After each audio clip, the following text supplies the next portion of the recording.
दोपहर तक सारा सामान बार हो चुका था और अब कुछ ही देर में ट्रेन रवाना होने को थी। गार्ड घूम कर हर डब्बे का जायजा ले रहे थे। अपना काम खत्म करके उन्होंने सब ठीक है का इशारा दिया और अपने हथियार कंधों से उतार कर इंजन के पिछले बंद डब्बे में दाखिल हो गए। सर्दी बढ़ गई थी। सर्द हवाएं शाएं शाएं करती दरख्तों को झंझोड़ रही थी, जो बहुत पहले ही झाड़ हो चुके थे। अब रहे सहे पत्ते भी हवा के थप्पड़ खाते हुए उसी के दो दोष पर सवार न जाने कहाँ कहाँ उड़ते जा रहे थे। इंजन में जिंदगी बेदार हुई। भाप के तेज अखराज से एक मानूस सी आवाज़ बुलंद हुई और ट्रेन आहिस्ता आहिस्ता वापसी के लिए चलना शुरू हो गई। इन तीनों ने पहले ही ताड़ लिया था कि उन्हें किस डब्बे पर चढ़ना है और खुशकिस्मती से उन्हें इस बात का मौका भी मिल गया। वो स्टेशन पर ही निहायत तेज़ी से बगैर किसी की नज़रों में आए ट्रेन पर सवार हो गए। स्टेशन से निकलते ही ट्रेन ने एक तवील सीटी दी, जो हसबे मामूल बाबर के दिल पर दस्तक देते हुए गुजरी। वो उसकी मुसलसल भक भक झक झक और सुरीली सीटी से आंखें बंद करके लुत्फ अंदोज हो रहा था और वो उसे देखकर मुसलसल मुस्कुरा रहे थे। बहुत मज़ा आ रहा है ट्रेन के सफ़र का यार। तो पहले कभी ट्रेन में सफ़र नहीं बैठा? जैगम ने उसका कंधा हिलाते हुए पूछा। बहुत दफ़ा।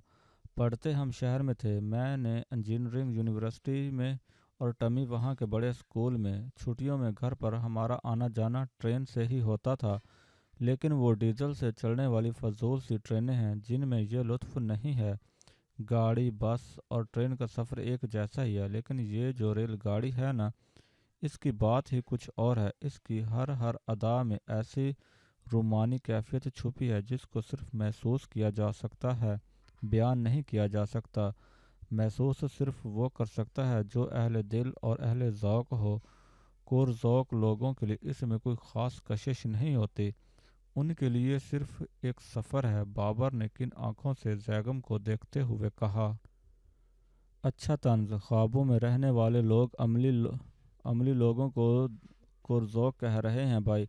ज़िंदगी, और वो भी हमारे जैसी ज़िंदगी, शायरी और रोमान नहीं है, बल्कि ये जमा तफरीक ज़रब और तकसीम का नहायत खुश्क फार्मूला है, जिसके बगैर ज़िंदगी हिसाब का गलत सवाल बन कर रह जाती है। समझा ना मेरे यार? जैगम ने मुस्कुराते हुए कहा। जानता हूँ, लेकिन कभी कभी तो सब कुछ चलता है ना। वो दोनों हंसते रहे और टमी चुपके चुपके बोरियों से शक्कर चाटता रहा। वो आइंदा की प्लानिंग करते रहे। अपने बनाए हुए होटल से उन्होंने अच्छी उम्मीदें वाबस्ता कर ली थीं। होटल आकर इस सिलसिले में उनके अंदाज़ों के मुताबिक चल रहा था। फिर वो कुछ न कुछ अच्छे लोगों को वहाँ आबाद होने की तरगीब भी देंगे और उन्हें इस सिलसिले में मुनासिब मदद भी फराहम करेंगे। बाबर के जहन में ख्वाबों की इस नगरी दिल की उस बस्ती ने अपने खद्दो खाल इस कदर गहरे कर लिए थे कि हर लम्हा उसके जहन उसी को सोचता रहता था।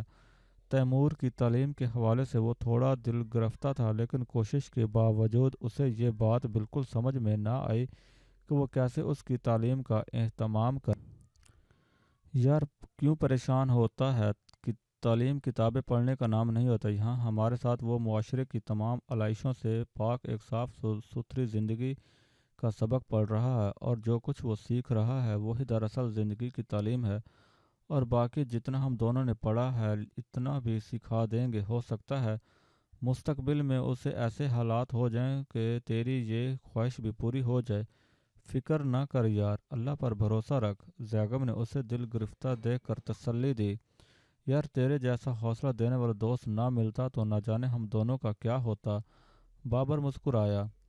बॉस काटा है तुम लोगों ने के आने से मेरी तन्हाइयों और तन्हा रहने का अजाब ख़त्म हो गया। आहिस्ता आहिस्ता सब कुछ नहीं तो बहुत कुछ ठीक हो जाएगा। इंशाल्लाह, अच्छी उम्मीद रखना चाहिए, सब कुछ ठीक हो जाएगा। गुड। और देख, हमने बातों बातों में सारा सफ़र काट लिया। अब तैयार हो जा, हमें उतरना भी उसी जगह है जहाँ से हम सवार हुए थे, आखिरी सुरंग में दाखिल होने से पहले। फिर जैगम टमी से मुखातिब हुआ। और टमी, चाहे ये कितनी बोरियां कुतरी हैं तूने, सारे रास्ते शक्कर खाता आया है। तेरा साल भर का कोटा तो पूरा हो गया होगा। चल तैयार हो जा, बस थोड़ी देर में हमें उतरना है। उतरना क्या है, छलांग लगानी है ना भाई? टमी ने उठते हुए एक सुरमई रंग का बैग उठाया तो बाबर चौंका। ये कहाँ से आया टमी, किसका है? मेरे भाई, वहाँ शहर में आपने कहा था ना, अपने लिए कुछ खरीदना चाहो तो खरीद लो। बस इधर सड़क पर एक आदमी पुराने जूते बेच रहा था, वो मैंने खरीदे। पैसे दिए तो वापस देने के लिए उसके पास खुले पैसे नहीं थे। उन पैसों के बदले उसने ये बैग दे दिया। थोड़ा पुराना है पर फटा नहीं है कहीं से, मैंने जूते इसमें डाल लिए। टमी ने बैग को कंधों पर डाला और उतरने के लिए तैयार हो गया। थोड़ी देर में मुनासिब जगह आई तो जैकब ने इशारा किया। पहले खुद बर्फ़ पर छलांग लगाई, फिर इन दोनों ने, और तीनों बर्फ़ पर ढलकते हुए दूर तक चले गए। ट्रेन इसी तरह भक भक छक छक करती आगे निकल गई और इन तीनों ने बर्फ़ से उठकर अपनी राह पकड़ी, घर पहुंच गए। उस दिन दोपहर के बाद ही मौसम में शिद्दत के आसार पैदा हो गए थे। यूं तो पूरे हफ्ते में ही सूरज ने चेहरा नहीं दिखाया था। मुसलसल हल्की बर्फबारी बारिश ने पूरी वादी को दूर तक सफ़ेद चादर से ढक दिया था, और बादल कभी हल्के होते और कभी उसकी तह तहबदस हो जाती थी। लेकिन आज सरे शाम वादी में तूफान की सी आमद महसूस हो रही थी। हर हर गुजरते लम्हे के साथ हवाओं के जखड़ तूफानी रफ्तार से वादी में दनदनाते फिर रहे थे। उन्होंने जल्दी जल्दी अपने बाहर के काम निपटाए। चल टमी, आज जानवरों को 2 दिन का दाना पानी डाल देते हैं और जलाने के लिए लकड़ी भी अंदर उठा कर ले चलते हैं ताकि बाहर ना निकलना पड़े। बड़े ज़ोर किस्म के तूफ़ान की आमद है। जैगम ने टमी को साथ आने का इशारा करते हुए कहा। लेकिन भाई, बाहर तो निकलना पड़ेगा, उसने साथ चलते हुए कहा। क्यों भाई? अब तेरे इंजीनियर ब्रादर ने वॉशरूम भी अंदर बना दिया है, ज़रूरत की सारी चीज़ें हमारे पास अंदर ही मौजूद हैं, तो फिर बाहर क्यों निकलेंगे? जैगम ने हैरान होकर सवाल किया। इसलिए भाई कि मुझे तूफ़ान देखना है, वो मासूमियत से बोला। ये जो सारे ट्रकों के शीशे लगाकर तेरे भाई ने हाल में इतनी बहुत सारी खिड़कियां बनाई हैं, ये किस लिए हैं? इनमें से देख लेना तूफ़ान। नहीं, अंदर से तूफ़ान देखने का क्या मज़ा है? भला बाहर तूफ़ान में जाकर तूफ़ान देखो, तब मज़ा आएगा। टमी ने दाने और चारे की बोरियां नीचे रखते हुए कहा।